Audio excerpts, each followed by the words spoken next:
നമസ്കാരം, ഞാൻ ഡോക്ടർ ഭാഗ്യ, Q&P health കെയറിലെ Ayurveda ഡോക്ടറാണ്. ക്ലൈമറ്റിൽ ചേഞ്ച് വരുന്ന സമയത്ത് എല്ലാവർക്കും പൊതുവേ ഉള്ളൊരു കംപ്ലൈന്റ് ആണ് ഈ കോൾഡ് കഫൊക്കെ, അതായത് ജലദോഷം വരുന്നതും കഫക്കെട്ട് വരുന്നതും ചുമ വരുന്നതൊക്കെ. അപ്പൊ ഇത് കുറച്ചെടുക്കാൻ വേണ്ടിയിട്ട് ചിലപ്പോൾ നിങ്ങൾ ആന്റിബയോട്ടിക്സ് സ്റ്റാർട്ട് ചെയ്ത ആളുകളൊക്കെ ഉണ്ടായിരിക്കാം. അപ്പൊ നിങ്ങൾ അത് ഓൾറെഡി കണ്ടിന്യൂ ചെയ്ത ആളുകളാണെങ്കിൽ ആ മെഡിക്കേഷൻസ് കണ്ടിന്യൂ ചെയ്യുക.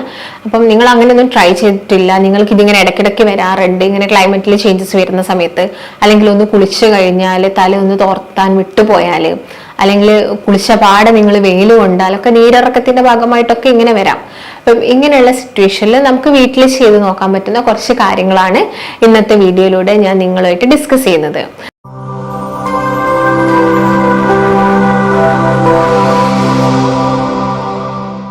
അപ്പോൾ ഞാൻ നേരത്തെ പറഞ്ഞ പോലെ കഫക്കെട്ടൊക്കെ ഒരുപാട് കാലമായിട്ടുള്ള ആളുകളാണ്, നിങ്ങൾക്ക് ചെസ്റ്റിന് ഭയങ്കര ബുദ്ധിമുട്ടുണ്ട്, ഇടയ്ക്കിടയ്ക്ക് പനി വരുന്നുണ്ടെങ്കിൽ നിങ്ങൾ എന്താണെങ്കിലും ഒരു ഡോക്ടറിനെ ചെന്ന് കാണിക്കുക തന്നെ വേണം. ഈ ടിപ്പുകൾ മാത്രം ഫോളോ ചെയ്താൽ പോരാ. കാരണം മേ ബി ചിലപ്പോൾ ന്യൂമോണിയ പോലുള്ള കണ്ടീഷനിലോട്ടൊക്കെ അത് മാറാനുള്ള ചാൻസസ് ഉണ്ട്. അപ്പോൾ അതെന്താണെങ്കിലും നിങ്ങൾ കുറച്ച് സീരിയസ് ആയിട്ട് എടുക്കുക. അല്ലാതെ നിങ്ങൾക്ക് ഇത് ഇടയ്ക്കിടയ്ക്ക് വരുന്നതാണ്, നിങ്ങൾ ഓൾറെഡി ഇങ്ങനെ എന്തെങ്കിലും ചൂടുവെള്ളം കുടിക്കുക, അല്ലെങ്കിൽ എന്തെങ്കിലും ചെറിയ ചെറിയ ടിപ്സ് ഒക്കെ ഫോളോ ചെയ്യുമ്പോൾ അങ്ങ് മാറിപ്പോകുന്ന ആളുകളാണെങ്കിൽ നിങ്ങൾക്ക് ഞാൻ ഈ പറയുന്ന കാര്യങ്ങളും കൂടി ഇതിന്റെ കൂടെ ആഡ് ചെയ്യാവുന്നതാണ്.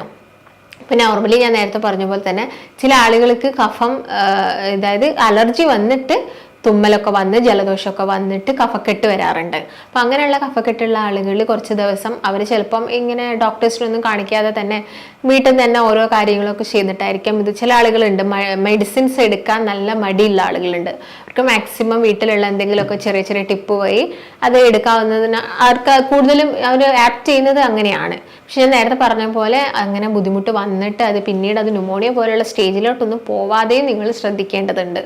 അപ്പം നിങ്ങൾക്ക് എല്ലാവർക്കും അറിയാം, നോർമലി നമ്മുടെ വീടുകളിലൊക്കെ കിട്ടുന്ന അതുപോലെ തന്നെ നമ്മൾ നോർമലി യൂസ് ചെയ്യുന്ന കാര്യങ്ങളൊക്കെ തന്നെയാണ് ഇന്നത്തെ വീഡിയോയിലൂടെ ഞാൻ നിങ്ങളുമായിട്ട് ഡിസ്കസ് ചെയ്യുന്നത്. അപ്പം എന്ത് കാരണം കൊണ്ടാണ് കഫക്കെട്ട് വന്നത് എന്നുള്ളൊരു ബോധം നിങ്ങൾക്ക് ഉണ്ടാവണം.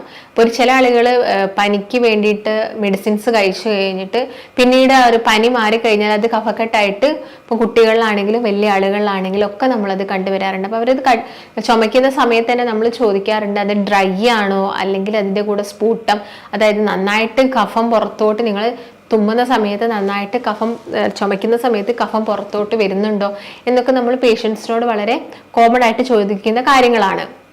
അപ്പം ഞാൻ നേരത്തെ പറഞ്ഞ പോലെ തന്നെ ഇപ്പം ഡ്രൈ ആണെങ്കിലും ഇതാണെങ്കിലും നമുക്ക് ഒരേ ടിപ്പ് ഫോളോ ചെയ്യാൻ പറ്റില്ല. അതായത് കഫം നന്നായിട്ട് പുറത്തോട്ട് വരുന്നുണ്ട്, പക്ഷേ ചിലത് ഡ്രൈ ആയിരിക്കും, നമുക്ക് നല്ല ചുമയായിരിക്കും ഉണ്ടാവുന്നത്. അപ്പം രണ്ടിലും ഇത് ഫോളോ ചെയ്യാൻ പറ്റില്ല. നല്ല കഫത്തോട് കൂടിയിട്ടുള്ള ചുമയൊക്കെ, തുമ്മലും ചുമയൊക്കെയാണ് വരുന്നതെങ്കിൽ നിങ്ങൾക്ക് ഈ കാര്യങ്ങൾ ഫോളോ ചെയ്യാം. ഇല്ലെങ്കിൽ നോർമലി നിങ്ങളതൊരു ചൂടുവെള്ളമൊക്കെ കുടിച്ച് വളരെ ശ്രദ്ധിച്ച് AC ഒക്കെ മാക്സിമം ഒഴിവാക്കി ഫാനിൻ്റെ നേരെ അടിയിൽ പോയിട്ട് കിടക്കുന്നതൊക്കെ കുറയ്ക്കുകയാണെങ്കിൽ ഡ്രൈ കോഫ് ഒക്കെ നമുക്ക് ഒരുവിധം മാറ്റിയെടുക്കാൻ വേണ്ടി സാധിക്കും. എന്നിട്ടും ശരിയാവുന്നില്ലെങ്കിൽ മാത്രമാണ് നമ്മൾ മെഡിസിൻസ് എന്ന് പറഞ്ഞൊരു ഓപ്ഷനിലോട്ട് പോകുന്നത്.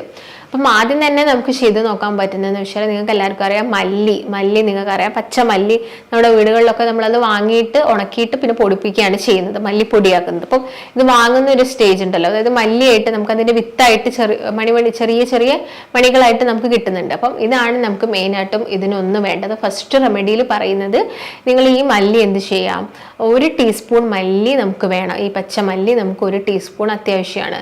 പിന്നെ നമ്മൾ അരി വേവിച്ച് കഴിഞ്ഞാൽ നമുക്ക് കഞ്ഞി വെള്ളം കിട്ടുമല്ലോ, നമ്മൾ അരി ഊറ്റുന്ന സമയത്ത് നമുക്ക് വരുന്ന വെള്ളം ഉണ്ടല്ലോ, കഞ്ഞി വെള്ളം. അപ്പോൾ ആ കഞ്ഞി വെള്ളം നിങ്ങൾ മാറ്റി വെക്കണം. അപ്പോൾ നിങ്ങൾ ഈ ഒരു പച്ച മല്ലി നിങ്ങൾ എന്ത് ചെയ്യുക, 1 ടീസ്പൂൺ നന്നായിട്ട് അരച്ചിട്ട് പേസ്റ്റ് ആക്കുക. പിന്നെ കഞ്ഞി വെള്ളം നിങ്ങൾക്ക് എത്ര വേണം, 2 ടീസ്പൂൺ ആവശ്യമായിട്ട് വേണം. അപ്പോൾ ഈ കഞ്ഞിവെള്ളത്തിൻ്റെ അകത്തേക്ക് നിങ്ങൾക്ക് ഈ അരച്ച മല്ലി മിക്സ് ചെയ്തിട്ട് നിങ്ങൾക്ക് ഡെയിലി 1 അല്ലെങ്കിൽ 2 തവണ എടുക്കാം. അമിതമായിട്ട് കഴിക്കേണ്ട ആവശ്യകതയൊന്നുമില്ല. അപ്പോൾ മല്ലി എന്ന് പറയുന്നതാണെങ്കിൽ നമുക്കറിയാം, കൊറിയാണ്ടർ എന്ന് പറയുന്നത് ഒരു ആൻറ്റി ഇൻഫ്ലമേറ്ററി ഫങ്ഷൻസും ആൻറ്റി ഓക്സിഡൻ്റ് ആയിട്ടൊക്കെ വർക്ക് ചെയ്യുന്നുണ്ട്. അപ്പം അതുകൊണ്ട് തന്നെ നിങ്ങളുടെ ഇപ്പം ശ്വാസകോശത്തിൽ വരുന്ന നീർക്കെട്ട് കുറയ്ക്കാനാണെങ്കിലും ഇങ്ങനെ കെട്ടിക്കിടക്കുന്ന കഫം കുറയ്ക്കാനാണെങ്കിലും ഒക്കെ ഇത് ഹെൽപ്പ് ചെയ്യുന്നതാണ്. അതുപോലെ തന്നെ നമുക്കത് ഈ നല്ല രീതിയിൽ ഈ കഫം, ഈ ചുമ ഉള്ള സമയത്ത് നമുക്ക് ഭയങ്കര കൺജഷൻ ആയിരിക്കും, ലങ്സിൽ ഭയങ്കര ബുദ്ധിമുട്ടായിരിക്കും, നമുക്കൊരു വിങ്ങുന്ന പോലത്തെ ഒരു ഫീലിങ്സ് വരാറുണ്ട്. അപ്പം അങ്ങനെയുള്ള സമയത്തൊക്കെ നിങ്ങൾക്ക് ഈ ഒരു കാര്യം ട്രൈ ചെയ്ത് നോക്കാവുന്ന. അപ്പോൾ നിങ്ങൾ ഓൾറെഡി മെഡിക്കേഷൻസ് എടുക്കുന്ന ആളുകളാണെങ്കിൽ നിങ്ങൾ ഇങ്ങനെയുള്ള ഒന്നും ട്രൈ ചെയ്യേണ്ട. മെഡിക്കേഷൻസ് കറക്റ്റായിട്ട് പറഞ്ഞ ആ ഒരു ഡ്യൂറേഷനിൽ നിങ്ങൾ കഴിച്ചു കഴിഞ്ഞാൽ നിങ്ങൾക്ക് ഈ ഒരു പ്രശ്നം സോൾവ് ആയി പോയിക്കോളും. അപ്പോൾ നിങ്ങൾ എന്ത് ചെയ്യുക, കഞ്ഞിവെള്ളത്തിൻ്റെ അകത്ത് ഈ മല്ലി ജസ്റ്റ് ഒന്ന് മിക്സ് ചെയ്തിട്ട് വേണമെങ്കിൽ നിങ്ങൾക്ക് ഇതിൻ്റെ അകത്തോട്ട് ഇത് ആഡ് ചെയ്യാം. ഈ കൽക്കണ്ട ഉണ്ടല്ലോ, പനക്കൽക്കണ്ട കിട്ടുന്ന ആളുകളാണെങ്കിൽ അത്, അല്ലെങ്കിൽ നോർമലി കടകളിൽ കിട്ടുന്ന കൽക്കണ്ടാണെങ്കിൽ അതും നന്നായിട്ട് ചതച്ചിട്ട് അതിലോട്ട് ആഡ് ചെയ്തിട്ട് കഴിക്കുക. 2 നേരം, ഒരു ദിവസം 2 നേരം മാത്രം എടുത്താൽ മതി. പിന്നെ പറയുന്ന രണ്ടാമത്തെ ഒരു ടിപ്പ് നമുക്ക് എല്ലാവർക്കും അറിയുന്നതാണ്. നിങ്ങളെല്ലാവരും വളരെ കോമൺ ആയിട്ട് കുട്ടികൾക്കൊക്കെ ട്രൈ ചെയ്ത് നോക്കുന്ന ഒരു ഇതാണ്. ഇത് നമുക്ക് ഹെർബൽ ടീ ആയിട്ട് തന്നെ വേണമെങ്കിൽ പറയാം. ഇതൊരു ഹെർബൽ ടീ പോലെയാണ്. അതിന് വേണ്ടത് 2 തരം ഇലകളാണ്. അതിൽ ഒന്ന് പറയുന്നത് ബീറ്റൽ ലീവ്സ് ആണ്. ബീറ്റൽ ലീവ്സ് എന്ന് പറയുന്നത് വെറ്റിലയാണ്, വെറ്റില.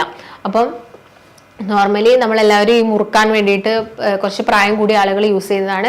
പക്ഷെ അത് കണ്ടിന്യൂസ് ആയിട്ട് യൂസ് ചെയ്യുന്നത് അത്ര നല്ലതല്ല. ബീറ്റൽ ലീവ്സ് ആണെങ്കിലും അതിൻ്റെ ഇൻഗ്രീഡിയൻസ് നമ്മുടെ ബോഡിയിൽ എത്തുന്നത്. പക്ഷെ നിങ്ങൾക്ക് നല്ല കഫക്കെട്ട് ഉണ്ടെങ്കിൽ നിങ്ങൾക്ക് ഒരു 7 days നിങ്ങൾക്ക് ജസ്റ്റ് ഒന്ന് ഇത് ട്രൈ ചെയ്ത് നോക്കാം. പിന്നെ നിങ്ങൾക്കത് നിന്നിട്ട് നിങ്ങൾക്ക് മാറുന്നില്ലെങ്കിൽ പിന്നെ നിങ്ങളത് ഫോളോ ചെയ്യേണ്ട ആവശ്യകതയില്ല.